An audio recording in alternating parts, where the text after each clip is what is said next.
என்னப்பா சிஎஸ்கே மேட்ச்லாம் பார்த்துட்டு விசில் போட்டுட்டுலாம் இருப்பீங்க. இந்த நேரம் ஃபயர் அப்டேட் அப்படின்னு சொல்லி இது காலையில் போட்டால் போதும் அப்படின்னு சொல்லி எடிட்டர்கிட்ட சொல்லிட்டேன். அதனால் இந்த வீடியோ நீங்கள் காலையில் பார்த்துட்டு இருந்திருப்பீங்க. கரெக்டாக சிஎஸ்கே பேட்டிங்லாம் முடிச்சிட்டாங்க.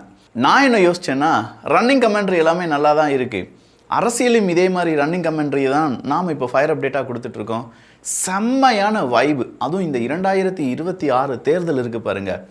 நிறைய இந்த 40 வயசுக்கு மேலே 50 வயசுக்கிட்டலாம் இருப்பாங்கள்ல, 50லேருந்து அந்த வயசுக்கு மேலே இருக்கிறவங்களுக்குலாம் ஈகோ டச் ஆயிடுச்சு. அது எப்படிப்பா யங்ஸ்டர்ஸ் இப்படிலாம் அரசியல் பேசலாம்? எங்கள் காலத்தில் இப்படிலாம் யாரும் அரசியல் பேசலையே.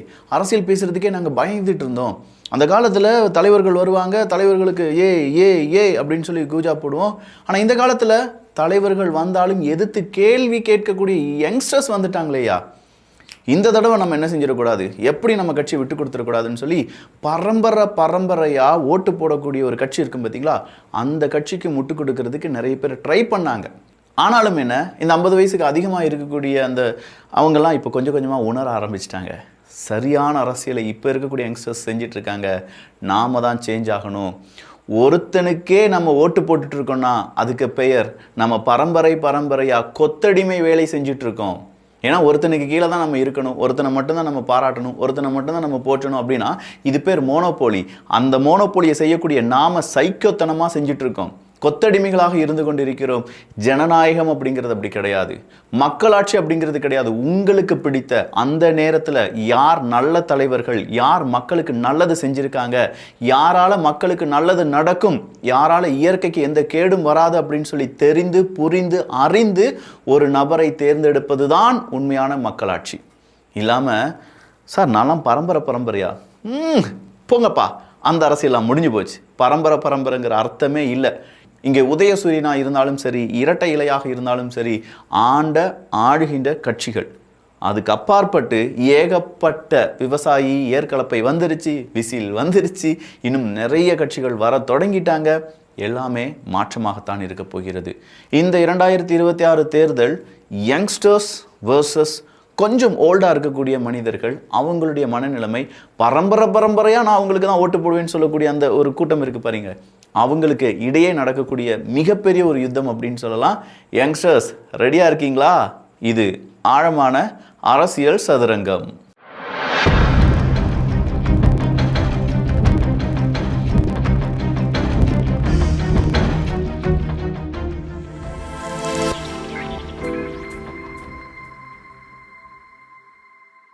மூணு 4 பேர் சேர்ந்து எடப்பாடி பழனிசாமி அவர்களை என்னைக்கு பார்த்தாலும் திட்டிக்கிட்டே இருக்காங்க அப்படின்னு சொல்லி அண்ணாமலை அவர்கள் ஒரு ஸ்பீச்சை கொடுக்குறாருங்க. அதில் அவர் சொல்கிற விஷயம், அவங்க அந்த 3-4 பேர், கனிமொழி அவர்கள், அடுத்ததாக உதயநிதி அவர்கள், ஸ்டாலின் அவர்கள், இவங்க 3 பேருமே பேசுகிறத நீங்கள் பார்த்தீங்களா? எப்பா பாரு எடப்பாடி பழனிசாமி அவர்களை பற்றி தான். எடப்பாடி பழனிசாமி அவர்கள் ஊந்து வந்தார், இந்த மாதிரி ஒரு அவரை பார்த்துருப்பீங்களா?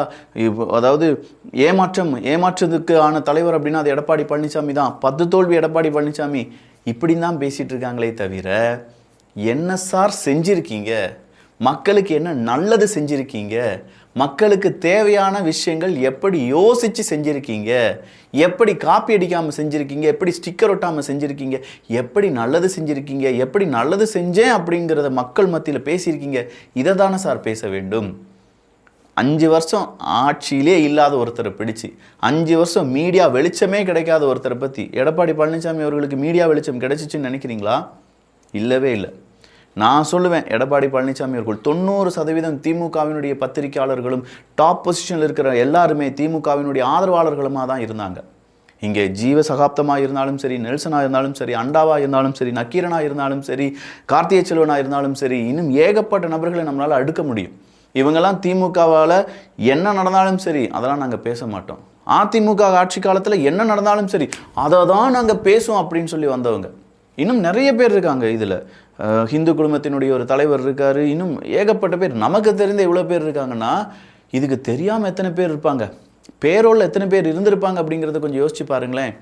சரி, இதெல்லாம் தாண்டி இன்றைக்கி எடப்பாடி பழனிசாமி அவர்களுடைய ஸ்பீச்சை நிறைய பேர் பார்க்கிறார்கள் அப்படிங்கிறதே அதிமுகவுக்கு பெரிய ஒரு வெற்றி தான். ஆனால் என்ன, இதை இன்னும் ஒரு மாதம் இல்லாட்டி ஒரு 8, 6, 7 மாதத்துக்கு முன்னாடிலாம் எடப்பாடி பழனிசாமி அவர்களும் அதிமுகவும் செஞ்சுருந்தாங்கன்னா களம் வேறையாக இருந்திருக்குமே. சரி, இந்த இடத்துல விஜய் அவர்கள் உடம்பு சரியில்லைன்னு சொல்கிறார். எஸ், விஜய் அவர்களால் பெரிய மாற்றம் நடந்தது என்றால் இளைஞர்கள் அரசியலை புரிய ஆரம்பித்தார்கள். இவ்வளோ நாள் அரசியல்னா ரோடு போடுறது, அரசியல்னா மாற்றி மாற்றி சண்டை போடுறது, அரசியல்னா இல்லைப்பா அது வந்து ஒரு விஷயம், அது நமக்கு தேவையில்லை அப்படின்னு நினச்சிட்டு இருந்தவங்கள அரசியலுக்கு வந்தோம்னா, புதுசாக நம்ம அரசியல் கட்சி தொடங்கினோம்னா, மக்களுக்கு நல்லது செய்ய நினச்சோம்னா, இம்புட்டு பிரச்சனையை நமக்கு தருவாங்கடா அப்படிங்கிறது சினிமா கிடையாது, அதுதான் ரியல் அப்படிங்கிறத உணர்ந்த தருணங்கள் இப்போது உருவாக தொடங்கி இருக்கிறது. அண்ணாமலை அவர்களுக்கு பிறகு மிகப்பெரிய இளைஞர்கள் எழுச்சியை உண்டாக்கியது யார் அப்படின்னு பார்த்தீங்கன்னா விஜய் அவர்கள் தான். அப்படிப்பட்ட விஜய் அவர்கள் அடுத்த ஒரு 10 நாள் என்ன செய்ய போகிறார், என்ன மேஜிக் செய்ய போகிறார் அப்படிங்கிறது தெரியல. ஒரு ட்வீட் போட்டார்னா அது ட்ரெண்டிங்காக மாறுது.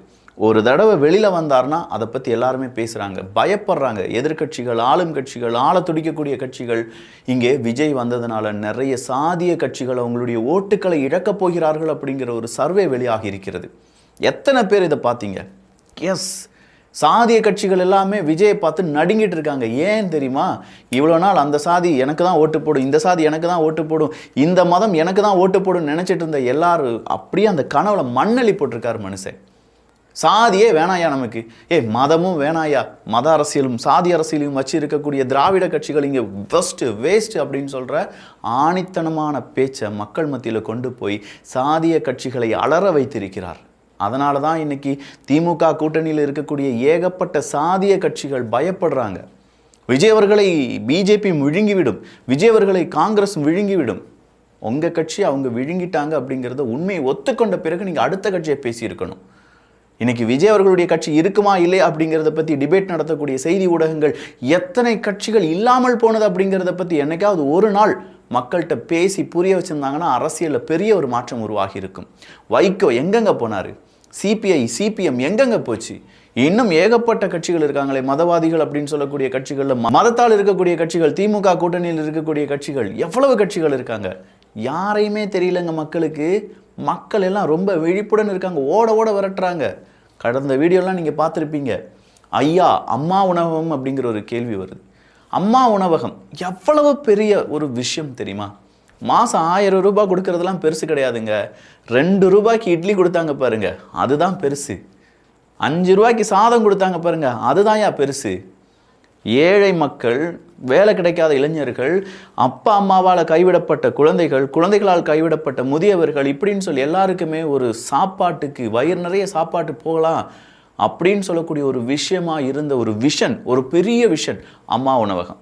அப்படிப்பட்ட அம்மா உணவகத்தால் சாப்பிட்டு இன்னைக்கு வயிற்றை நிறைச்சி விஞ்ஞானபூர்வமாக வளர்ந்தவங்க இருக்காங்க, அறிவியல் பூர்வமாக வளர்ந்தவங்க இருக்காங்க, ஸ்போர்ட்ஸ் லெவலில் வளர்ந்தவங்க இருக்காங்க. ஏன் தொழில் முனைவோர்கள் இன்னைக்கு தொழில் அதிபர்களாக மாறி நிற்கிறார்கள். காரணம் அம்மா உணவகம்.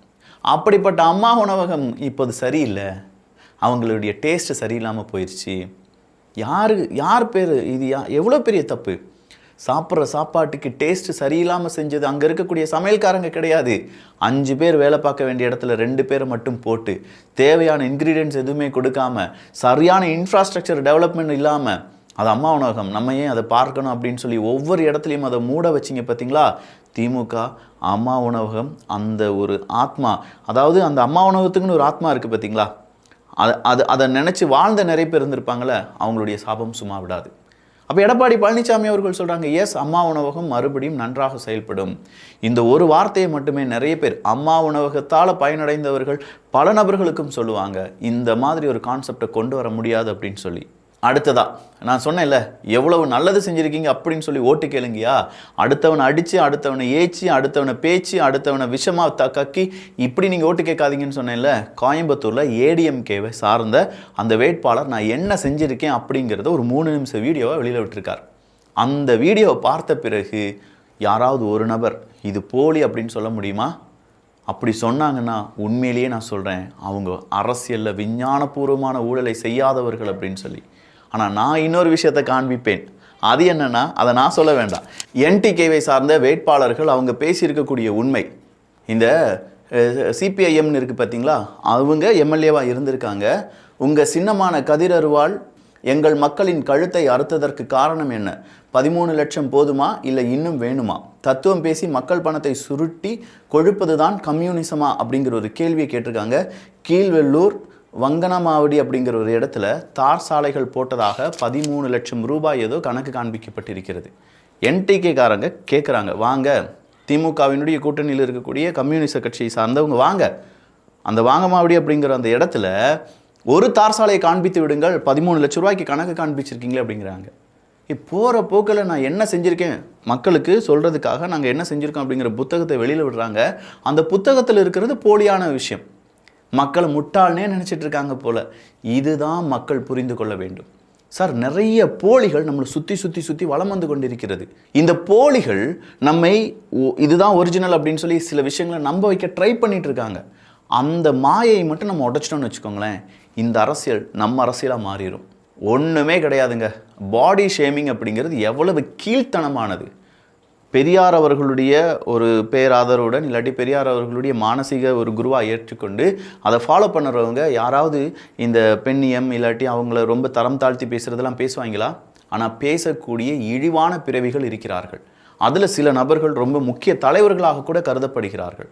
அது ஒரு அக்கா இதை வந்து பாடி ஷேமிங் அப்படிங்கிறது கண்டிக்கத்தக்கதுன்னு சொல்லி ஒரு ட்வீட் எடுத்து போடுறாங்க. அதில் யார் என்ன எழுதியிருக்காங்க? ஷாலின் அவர்களை தெரியும்ல, ஷாலின் மரியா லாரன்ஸ் அவர்கள், அவங்க தான் அந்த ட்வீட் போட்டிருக்காங்க. அது யாரால் எழுதப்பட்டது அப்படின்னு கேட்டிங்கன்னா ஒரு ஃபேஸ்புக் போஸ்ட் அப்படின்னு தோணுது. வேறு யாருமே கிடையாது, சூர்யா சேவியர் அப்படின்னு சொல்லி இந்த தீகா கும்பல் ஒருத்தர் இருக்கார் பார்த்தீங்களா, அவர் தான். தமிழிசை சவுந்தரராஜன் அவர்களுடைய புகைப்படம் இருக்குது. அந்த புகைப்படத்தை போட்ட பிறகு இந்த படத்தை பார்த்தவுடன் நடந்த சம்பவம் ஒன்றை சொல்ல தோணிச்சு. தமிழிசை உருவ பொம்மையை எரிக்க எடுத்துகிட்டு வந்தாங்க.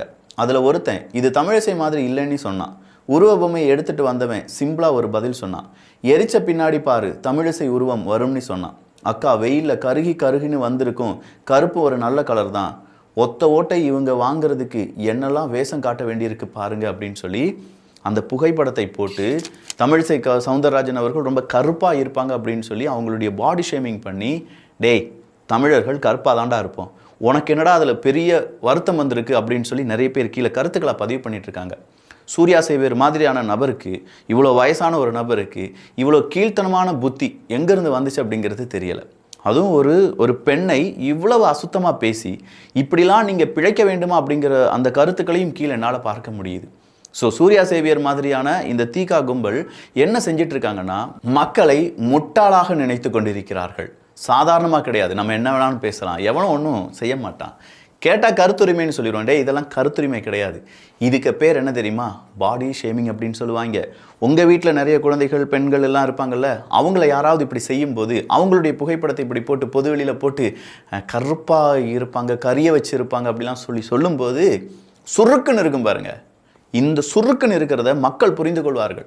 யார் இவங்கெல்லாம்? திமுகவினுடைய மிக முக்கியமான நபர்கள், பேச்சாளர்கள் அப்படின்னு சொல்லலாம்.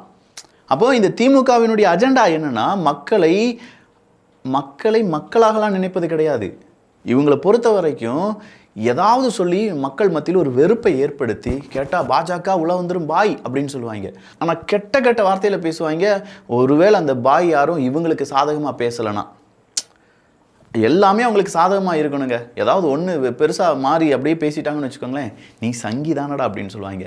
டேய், ஒன்றை மாதிரி ஒரு பிறவியாக இருக்கிறதுக்கு அவன் சங்கியாகவே இருந்துட்டு போட்டோம் அப்படின்னு சொல்லி அவன் நினச்சிட்டு போயிட்டே இருப்பான். எதை எப்படி இருந்தாலும் தமிழிசை சவுந்தரராஜன் அவர்களை பற்றியான இந்த இழிவான போஸ்ட்டை போட்டதற்கு ஷாலினி அவங்க கண்டனம் தெரிவித்திருக்கிறார்கள். இதே மாதிரி எல்லாருமே கண்டனங்களை தெரிவிப்பார்களா? ஏன்னா நம்ம வீட்டில் நம்ம அப்பா அம்மாவை கொஞ்சம் யோசிச்சு பாருங்கள். அவங்களும் வெயிலில் நின்று வேலை செஞ்சு வரும்போது அவங்களுடைய புகைப்படத்தை எடுத்தாலும் இதே மாதிரி தான் இருப்பாங்க. இன்றைக்கி தூத்துக்குடி திருநெல்வேலி சைடில் இருக்கக்கூடிய எத்தனை தாத்தா பாட்டி அம்மா அக்கா பெரியம்மா சித்தி அப்படின்னு சொல்லி எடுத்து பாருங்களேன், அவங்களாம் இந்த நேரத்தில் தான் இருப்பாங்க. ஆமாயா, நாங்கள் இப்படி தான் இருப்போம். ஆனால் என்ன அசிங்கமாக பேசுகிற நீ இருக்குல்ல, உண்மையிலேயே நாங்கள் அசிங்கமானவங்க கிடையாது, நீ தான், உன் மனசு தான் அசிங்கமானது அப்படின்னு சொல்லி மக்கள் புரிய வைப்பார்கள். வெகு விரைவில் இதெல்லாம் நடக்க போகுது. வேடிக்கை மட்டும் நம்ம பார்க்க போகிறோம். நல்லதை பகிர்ந்து நல்ல சமுதாயத்தை உருவாக்குவோம். நன்றி, வணக்கம்.